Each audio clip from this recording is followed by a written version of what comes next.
Sakramen Pembaptisan.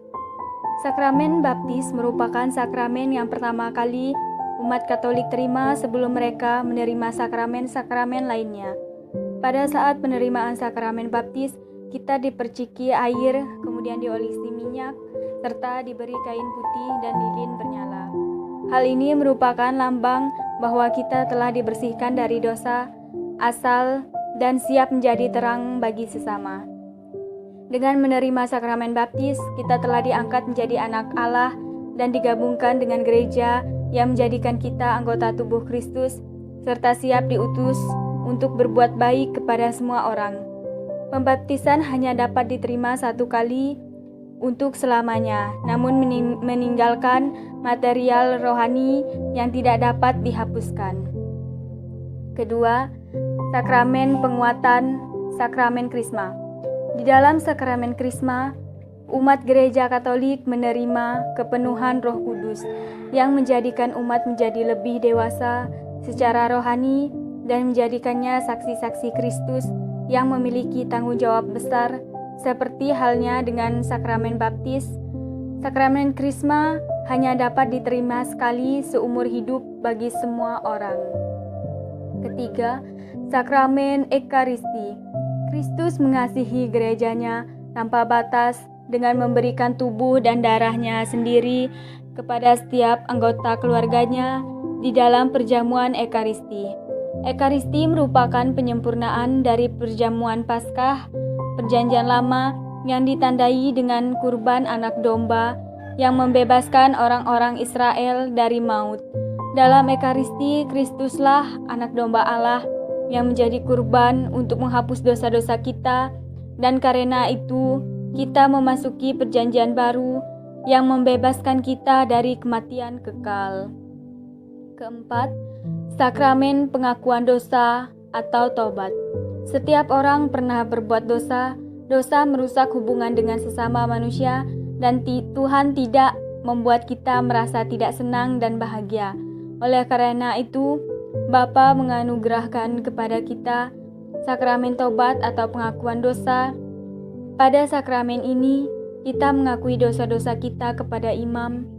Karena Yesus Kristus sendiri telah memberi kuasa kepada para imamnya untuk melepaskan umatnya dari dosa setelah kebangkitannya.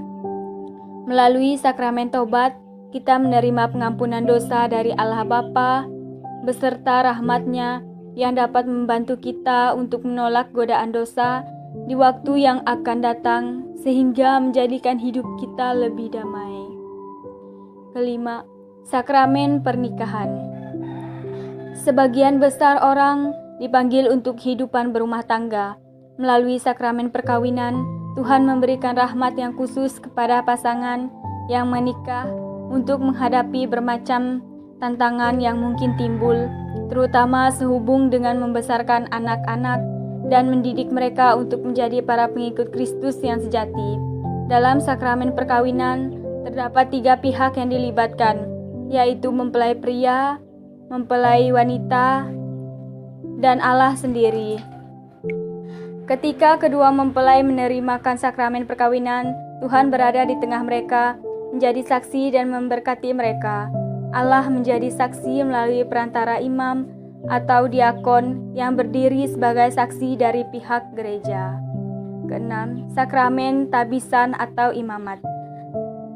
Para imam merupakan orang yang dipanggil secara khusus oleh Tuhan Yesus untuk menjawab panggilan Tuhan tersebut, maka mereka harus mengikuti pendidikan di sekolah seminari menengah tinggi serta menjalani masa orientasi di pastoral di tengah umat. Setelah menyelesaikan tahapan pendidikan tersebut, maka mereka ditabiskan oleh uskup untuk menjadi seorang imam. Pada saat ditabiskan itulah mereka menerima sakramen imamat dengan mengucapkan janji untuk taat kepada pemimpin gereja Katolik, untuk hidup miskin dan selibat, yaitu tidak menikah. Ketujuh, sakramen urapan orang sakit. Alkitab mengatakan agar jika kita sakit, maka baiklah kita memanggil panutan gereja untuk mendoakan dan mengurapi kita dengan minyak di dalam nama Tuhan. Dan doa yang didoakan dengan iman ini akan menyelamatkan kita yang sakit dan mengampuni dosa kita. Oleh karena itu, sakramen urapan orang sakit ini tidak hanya dimaksudkan untuk menguatkan kita di waktu sakit, tetapi juga untuk membersihkan jiwa kita dari dosa dan mempersiapkan kita untuk bertemu dengan Tuhan.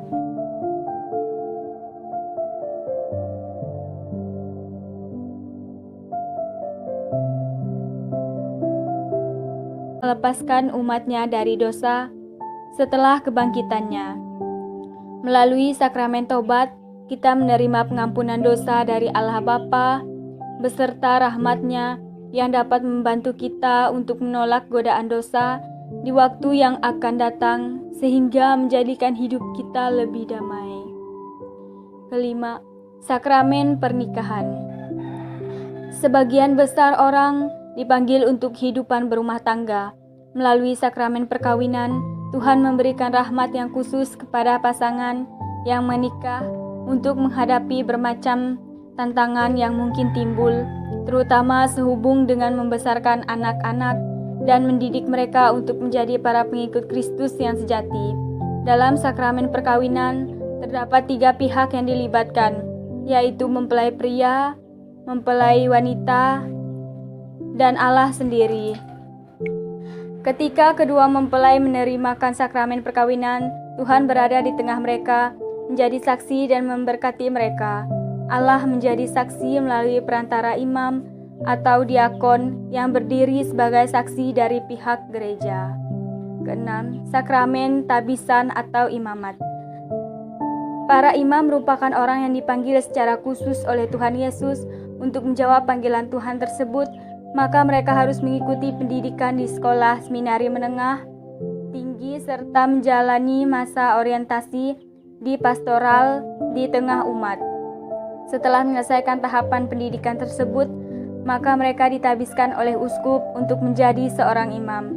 Pada saat ditabiskan itulah mereka menerima sakramen imamat dengan mengucapkan janji untuk taat kepada pemimpin gereja Katolik, untuk hidup miskin dan selibat, yaitu tidak menikah. Ketujuh, sakramen urapan orang sakit. Alkitab mengatakan agar jika kita sakit, maka baiklah kita memanggil panutan gereja untuk mendoakan dan mengurapi kita dengan minyak di dalam nama Tuhan. Dan doa yang didoakan dengan iman ini akan menyelamatkan kita yang sakit dan mengampuni dosa kita. Oleh karena itu, sakramen urapan orang sakit ini tidak hanya dimaksudkan untuk menguatkan kita di waktu sakit, tetapi juga untuk membersihkan jiwa kita dari dosa dan mempersiapkan kita untuk bertemu dengan Tuhan.